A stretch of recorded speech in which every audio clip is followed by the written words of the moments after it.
She was wearing a white dress that went below the knee and fit her new shape perfectly. There were cameras, news stories, and people on social media who couldn't stop talking. Gayle King, famous journalist, co-anchor of CBS Morning, best-selling author, and best friend of Oprah, was glowing at a New York City opening with a lot of famous people. What happened? This film is very moving and shows how Celine Dion fought a rare neurological disease.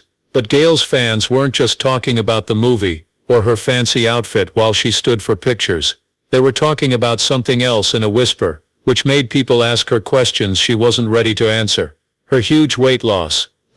Without a doubt, she looked beautiful. Hair styled in soft waves, gold shoes that sparkle, skin that glows and makeup that looks perfect. The online talk, on the other hand, was different. Was it the Olympics? Was it another drug to help her lose weight, like the one her best friend Oprah recently admitted to using? Gayle hadn't said anything about the rumors, but her silence made people more interested. And for someone who had been so honest, open, and willing to talk about anything from politics to pain for decades, her silence seemed strange, even suspicious.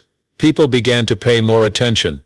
A swimmer's issue of Sports Illustrated just put her on the cover. She was 69 years old, which is an age when most announcers are thinking about slowing down, not making poses on glossy magazine covers in swimmers. Gayle made fun of the photo shoot by saying she ate a cheeseburger before the picture was taken, and asked for appropriate cleavage. She didn't say why this change happened all at once though. She did say that she worked out 5 or 6 times a week. Other people weren't sure because they felt something different, not just physically, even though she said she felt better than ever, but in a way, there was something more delicate and personal. Behind the sure smile and happy voice. Then she talked about mental health. Gayle wrote a very personal piece in May 2022 about how important it is to talk about mental health every day, not just during Mental Health Awareness Month. She talked about losing someone. She talked about killing herself. She also said that having a pretty face doesn't always mean someone is okay. The way she thought about Chesley Christ's death was especially sad. Chesley, who used to be Miss USA, killed herself even though she seemed to have everything she needed. Gayle talked to Chesley's mom and told her the most unforgettable part of the story. Chesley wrote Mom a note that said, "You didn't do anything wrong, you did a great job." Gayle was hurt by that, because you could tell how much it hurt her when she told you that. That people can be in pain, even when they're happy, that we're all only one bad moment away from breaking, and that it's hard to talk about that kind of pain. For someone who always smiles on TV, being that honest was very rare. People started to wonder if Gayle was going through something she wasn't telling them. Later that same year, she said that her longtime friend Oprah had been hospitalized because of a severe stomach sickness that left her thirsty. Gayle carefully told the audience that she hoped Oprah wouldn't get mad at her for telling such a private story. Fans noticed that she looked shaky as she said it, as if the subject of health had become more important than anyone knew, which she didn't say out loud. Soon after, Gayle began skipping things. People saw her less when she wasn't at work. When she did show up, the change in how she looked was more obvious. Her co-workers at CBS praised her for being fit and following the rules. She laughed it off, and talked about working out, drinking water, and Weight Watchers. But by early 2024, people who knew her well could tell that something had changed again. She spoke more slowly, and seemed to think more deeply on air. She said that one time she was afraid that people might not be able to talk about their pain when they are in public. She didn't say she was having a hard time, but her tone made it clear. Around this time, rumors began to spread behind the scenes. These rumors did not come from tabloids or fans, but from people who worked with her and saw that she was taking longer breaks between parts, walking more slowly at times, and winced when she stood up. But then something happened that made everything different. She rarely ever took time off from CBS mornings, but she did it for a few days. The network said it was planned time, but people who work on the show said it might not have been. A director said she had cried during a commercial break a few days before. Someone else said that Gayle had just learned some shocking medical news that she wasn't ready to share with the public yet. It was impossible to hear Gayle and the network. Something had changed. When she came back to the show, she looked like she was going to smile no matter what, but even her most devoted fans could tell. Behind that smile was something. The surprise then came. Friends and family of hers, said she recently got a serious but unknown illness that made her have to make instant changes to her lifestyle and make her rethink everything, including her schedule, diet, and future. Something made her take a step back and wonder if she could keep doing this job with the same drive she had for decades. But Gayle King wasn't going through any of it by herself. Before every big move in her career, every change in her personal life, every interview that went viral, and every public rumor, Oprah Winfrey was always there. She had been for almost 50 years. Their friendship didn't grow at red carpet events or media galas. It began in the neighborhood news, a long time before either of them became well known. In 1976, Gayle was a young production helper at Baltimore's WJZ-TV. She ran scripts and did other mundane work behind the scenes. A few years, her junior, Oprah was already making waves as a news reporter for the same station. That little office in Baltimore is where one of the most famous friendships in TV history began. From the beginning, they became closer not because they were famous or in the press, but because they talked late at night, slept over together during snowstorms, and respected each other. Gayle later became a reporter at WSA-TV in Washington, D.C., and went on to host the news in Kansas City and Hartford. Meanwhile, Oprah's career took off with The Oprah Winfrey Show, Chicago, and then the rest of the world. Gayle joined Oprah as an editor when she started Oak, the Oprah magazine, in 1999. In 2011, Gayle's talk show on ON ended. When she moved on to national morning TV with CBS, Oprah was there for her. Over the years, they shared more than just important work moments. They got divorced, stood up for each other when they were attacked in public, and helped each other through very personal losses. Gayle's daughter Kirby and son, Will, pretty much knew Oprah like a second mother, and Gayle was always there for Oprah when she wasn't in the press. People all over the world were always guessing. Some of the things people asked were reasonable, while others were not. Were they more than just friends? Was there something else? In an appearance with Barbara Walters in 2010, Oprah talked about it directly. She called Gayle the sister she never had, and the friend everyone deserves. When the question came up again in 2024, both women laughed it off with the same honesty and confidence that had always made them who they were. There was no need for labels. They didn't need to be proven right.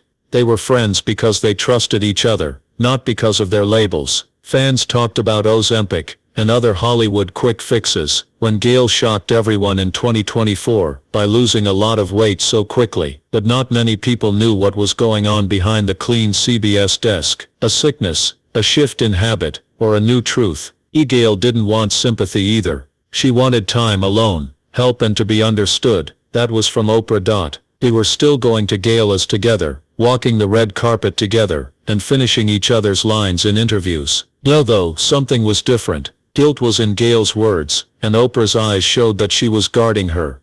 In June 2024, Gayle was the one who told everyone that Oprah had a stomach bug that made her very thirsty and had to go to the emergency room. She was careful and honest about it.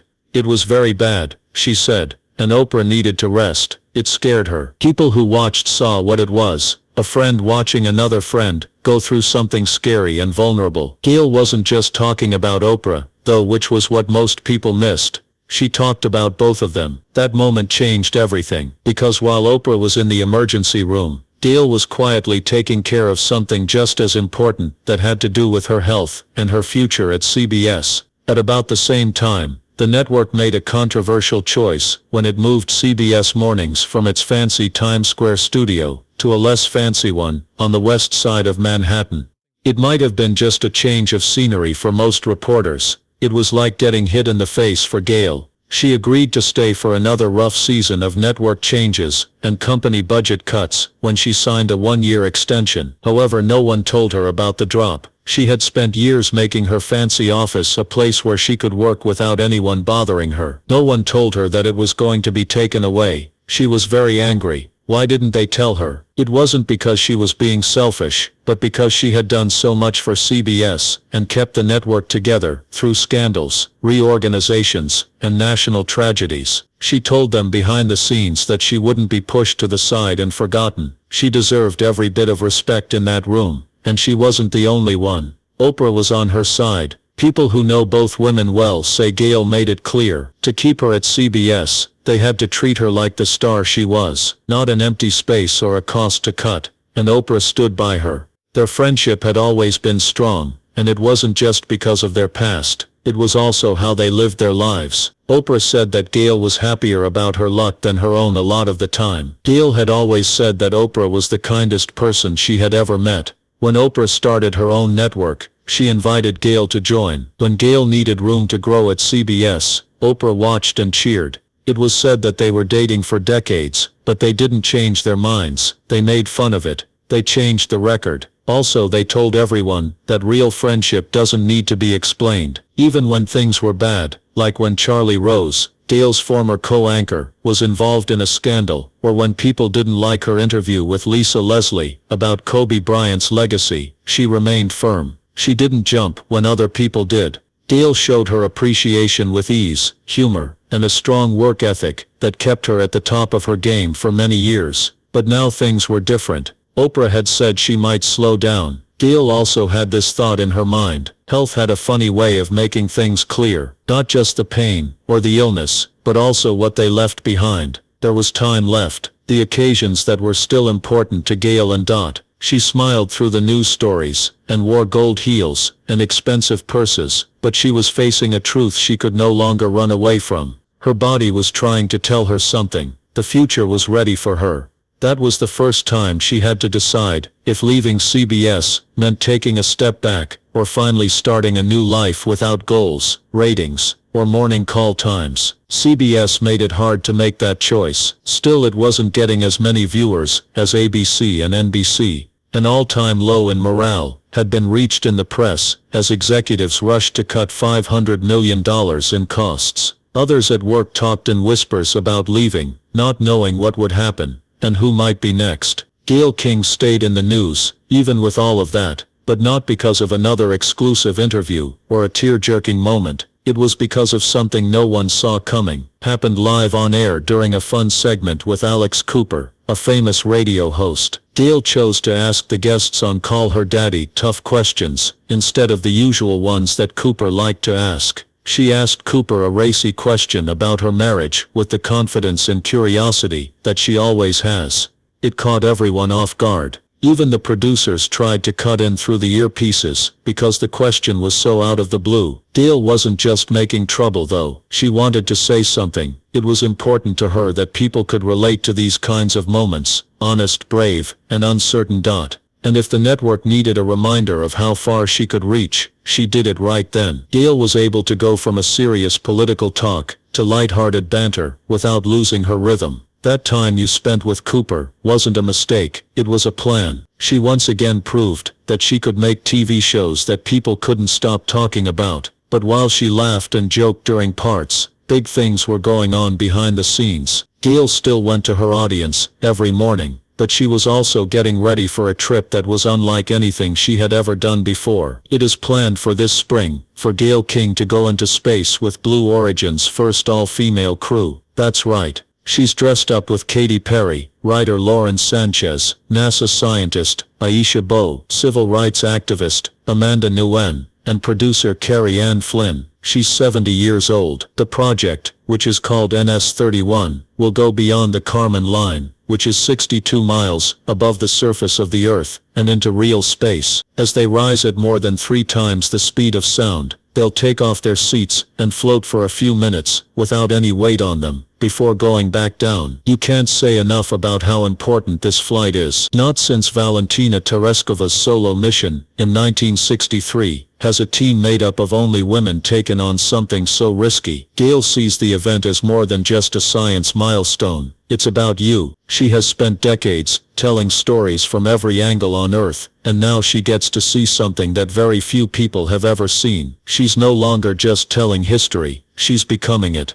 Gayle has had many experiences, not just in space, in her personal life too. She has had a lot of happy times. A few months ago, her 37-year-old son, William Bumpus Jr., married Elise Smith, in a rite that will never be forgotten. It took place at Oprah Winfrey's house. Gayle has always called Will her favorite son, because he is the only one she has. She has made no secret of how happy she is to have a new daughter-in-law. The wedding was very important to the pair. They got together on the 2nd of every month. They said yes on the 2nd of the month. They got married on June 2nd. Gayle told the whole story, live on air, beaming with joy as pictures played on the screen. Oprah was, of course, the center of attention at the event, and she kindly offered her home for the service, and making fun of Gayle about how cheap her location prices are. Gayle was moved the most by the promises, not the beautiful setting. I know the man I am, but with you, I know the man I want to be, her son told her. She told him, it gave her chills, watching her kids start their own families, while she kept trying new things in her own life, gave her a strong sense of satisfaction. Gayle's work high points, family milestones, and soon-to-be space adventures, were all good things, but there was still a cloud over her future. There was a difference. The news of her diagnosis earlier this year may not have been widely known, but it changed the way she thought about things. Because of that illness, CBS's instability, and her desire to spend more time with her growing family, she had to rethink her place in the world of daily broadcasting. It's possible that she wasn't really leaving the media,